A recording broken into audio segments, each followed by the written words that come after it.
बिस्मिल्लाहिर्रहमानिर्रहीम। नाज़रीन, आप देख रहे हैं प्रोग्राम अज़मतनामा और मैं हूं आपका होस्ट अज़मत ख़ान। नाज़रीन, मेहनतकशों के हुकूक़ नामी इस प्रोग्राम में हम मुख्तलिफ़ हवालों से आपको गाए बगाए इतलात भी देते हैं, मालूमात भी देते हैं और बर वक्त मालूमात भी हमने कई दफ़ा आपको दी हैं और ऐसे इशूज़ पे भी बात करते हैं जिस पे शायद कोई बात ना करता हो, जो रिलेटेड हों मुलाज़मीन के हवाले से, मेहनतकशों के हवाले से। मेरी मुराद इस जुमले के पस मंज़र में ये है कि हमने बैरिया टाउन में मुलाज़मीन के हुकूक़ के हवाले से भी बात की है कि उनके जो रजिस्टर्ड ख़ुद वो क्लेम करते हैं कि उनके पास कितने हज़ार मुलाज़मीन हैं और UBI में कितने उन्होंने रजिस्टर्ड करवा रखे हैं, इस पे भी हमने प्रोग्राम किया है, जबकि इस पे लोग अमूमन बात ऐसे इशूज़ पे नहीं करते। तो आज इसी तरह एक नया मौजू हम लेकर के आए हैं, जिसके लिए स्टूडियो में हमारे साथ मोहतरम इसरार अयूबी साहब मौजूद हैं। आप किसी तारुफ़ के मोहताज नहीं हैं, आपने हमेशा इनसे लेबर के हवाले से और मेहनतकशों के हवाले से और दीगर समाजी हवाले से आपने इनकी खदमात को देखा और सुना है। आज हम बात करेंगे कम अज़ कम उजरत के हवाले से कि कम अज़ कम उजरत या मुनसफ़ाना उजरत कितनी होती है, और इस समेत दीगर भी बहुत सारे सवालात हम अपने प्रोग्राम में कवर करेंगे। सर, आपका बहुत शुक्रिया कि आपने हमें वक्त दिया। थोड़ा सा ये बताइएगा कि पहली मरतबा जो कम अज़ कम उजरत पाकिस्तान में मुकर्रर की गई थी, उस वक़्त चूँकि फेडरल का और सूबाई का इशू नहीं था, तो वो कम अज़ कम उजरत कितनी थी? शुक्रिया रहमानी साहब। असल में उजरत से मुराद ये है कि कोई भी काम जब अंजाम दिया जाता है तो उसका जो मुआवजा मिलता है उसे उजरत, पगार, तनख्वाह, मेहनताना कहा जाता है। तो उजरत दो तरह की है पाकिस्तान में। एक है कम अज़ कम उजरत गैर हुनरमंद कारकुनों के लिए और दूसरी उजरत होती है हुनरमंद कारकुनों के लिए। तो पहली मरतबा 1969 में एक कानून बनाया गया था नेम हुनरमंद और गैर हुनरमंद कारकुनों की कम अज़ कम उजरत मुकर्रर करने का। ठीक है। तो उसका एक ऑर्डिनेंस है, उसके तहत जो है हर साल सूबाई हुकूमतें या चंद साल के बाद जो हैं वो इसका तायुन करती हैं। अब चूँकि महंगाई बहुत है तो आजकल बहुत तेज़ी से इसमें इसकी शरहों में इजाफा हो रहा है। ठीक है। तो ये तो आपने इसका बैकग्राउंड बताया, थोड़ा सा ये बताइएगा कि उजरत का और सोने की कीमत का आपस में क्या ताल्लुक़ है? गुज़िश्ता दिनों हमने देखा कि कुछ मेहनतकश जो है यहाँ प्रेस क्लब के बाहर आए थे, उस पर हमने प्रोग्राम भी किया था। उसमें उन्होंने कहा था जी कि सोने की कीमत के बराबर किया जाए या इस तरह के मुतालबात थे। तो इसका आपस में क्या कम्बिनेशन है? देखिए रहमानी साहब, इसमें गुजारिश ये है कि ये जो करेंसी है ना किसी भी मुल्क की, उसका जो ताल्लुक़ होता है उस मुल्क में जो सोने के ज़ख़ायर होते हैं उससे किया जाता है। जैसे बैंक दौलत ऑफ पाकिस्तान के पास जो सोने के ज़ख़ायर हैं उसकी बुनियाद पर करेंसी नोट जो हैं वो प्रिंट किए जाते हैं, ताकि ये जो जब से करेंसी नोट का निज़ाम आया है तो सोने या चांदी के बदले करेंसी नोट के ज़रिए लेन देन किया जा सके। ठीक है। तो इसको हमेशा जो भी उजरत है या जो तनख्वाह है, एक दौर में इसको जो सोने की जो क़ुव्वत ख़रीद है उससे मुंसलिक किया जाता था। अब जब 1969 में पहली मरतबा गैर हुनरमंद कारकुनों की उजरत 115 रुपये मुकर्रर की गई, तो उस वक्त मैं आपको बताऊं, बड़ी दिलचस्प बात है ये, उस वक्त सोने के 10 ग्राम का जो रेट था वो 57 रुपये था।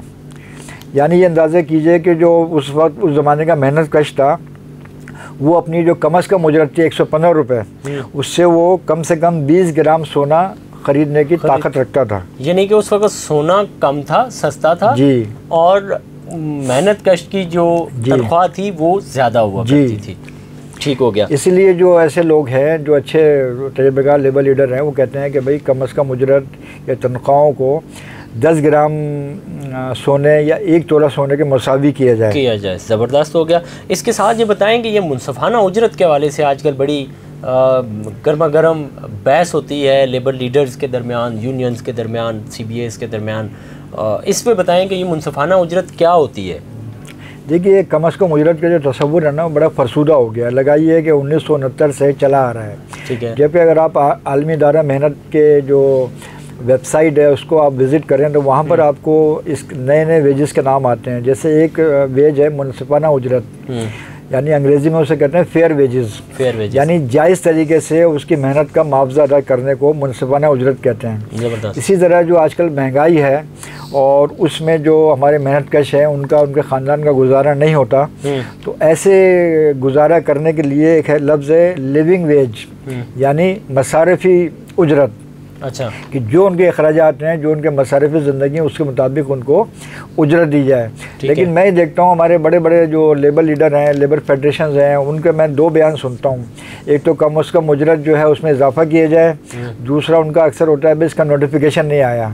जबकि आप जितनी भी उजरत बढ़ा लें, जब तक आप इसको सोने की जो कीमत से मुंसलिक नहीं करेंगे और या इसको मुनसिफाना उजरत का नाम नहीं देंगे, या मसारिफ़ी उजरत का नाम नहीं देंगे, तो हमारा मेहनत कश जो है वो वहीं का वहीं रहेगा। अच्छा, इसमें एक और बात, हम आखिरी सवाल पे जाने से पहले कि सूबों में क्या है या फेडरल में क्या है, उससे पहले मुझे ये बताइएगा थोड़ा सा कि हमने देखा है कि ये चूँकि वजारत मेहनत के अंडर में आता है सूबों में ये शोबा, तो हमने देखा है कि इसका जो डायरेक्टरेट होता है जो यहाँ पे गवर्नमेंट सिंध में भी बना हुआ है तुगलक उस हाउस में, ओल्ड बिल्डिंग में, उसमें हमने देखा कि जो सबसे मतलब जो सेक्रेटरी या जो अफसरान पैसे ना लेते हों, उस तरह के ना हो, मतलब माइंड सेट जिनका सिस्टम वाला ना हो, जो एक इस्तिलाह है बड़ी इन्वर्टेड कॉमास में सिस्टम आप ले लें, तो उसको वहाँ पे लगा दिया जाता है। अच्छा, वो बिल्कुल आप इसमें जाएं, मिनिमम वेज बोर्ड में अगर आप चले जाएं वहाँ पे, तो आपको नज़र आएगा कि पता नहीं मैं किधर भी वीरान बियाबान जगह में आ गया हूँ। वो सीधा सा कमरा होगा, उसमें एक खातून बैठी होंगी, ज़्यादातर ख़वातीन को वहाँ रखते हैं क्योंकि वो ज़ाहिर है लेने देने में घबरा रही होती हैं कि वो रिश्वत ना देती हैं ना लेती हैं,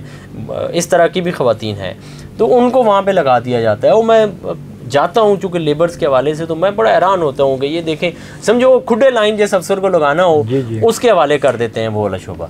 देखिए तो ये जो 18वीं तरमीम के बाद जो है ना, ये चूँकि मेहनत का जो शोबा है वो सूबों के हवाले कर दिया गया है। तो ये जो सूबाई जो महकमे है ना, ये वजारत नहीं कहलाती, इन्हें महकमे कहा जाता है। तो महकमा मेहनत और इंसानी वसाइल, ये महकमा है हुकूमत सिंध का, बलूचिस्तान का, KPK का, पंजाब का। तो इनके मातहत एक मिनिमम वेज बोर्ड होता है और जो से फ़र्क़ी बुनियाद पर होता है, जिसमें सरकारी अफसरान भी होते हैं, उसमें मालकान के नुमाइंदे भी होते हैं, उसमें मुलाजमीन के नुमाइंदे भी होते हैं। वो एक आदाद शुमार की मदद से कि इस वक्त महंगाई और अशिया सर पे क्या रेट हैं, तो बैठ के एक रिवायती तरीके से इसका तयन करते हैं। और सिंध में तो अभी इसमें तनाज़ा ही पैदा हो गया है कि अभी हुकूमत ने जो ऐलान किया है, तो मालूम हुआ है कि वो बोर्ड से बाकायदा तौर पर उसकी मंजूरी नहीं ली गई है।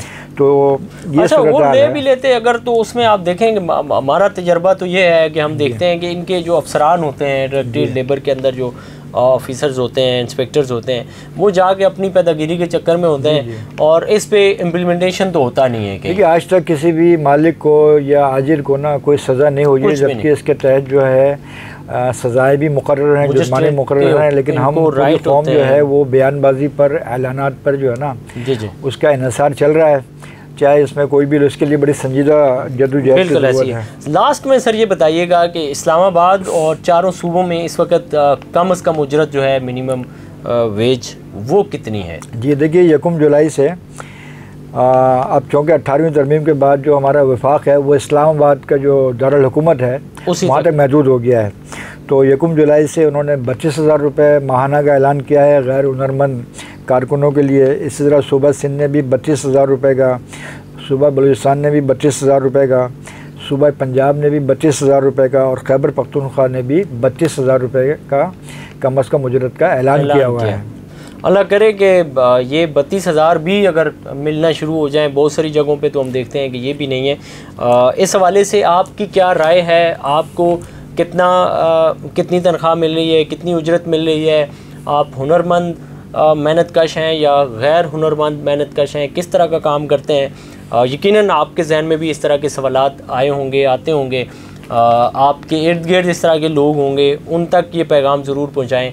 और आप हमें ज़ाहिर है जो सवालात पूछते हैं, चीज़ें पूछते हैं, हमें भी जो पता होती हैं वो आपको बता देते हैं, जो नहीं पता होती उसको लोग बाकायदा रीड करते हैं, पूछते हैं, फिर आप तक दुरुस्त मालूमात पहुँचाते हैं। तो ये आपका भी फ़र्ज़ बनता है कि आप ये वाली चीज़ें दूसरे लोगों तक पहुँचाएँ ताकि उन तक भी दुरुस्त मालूमात पहुँचें। इसी के साथ अपने मेज़बान अज़मत ख़ान को दीजिए इजाज़त। अल्लाह ने के बान।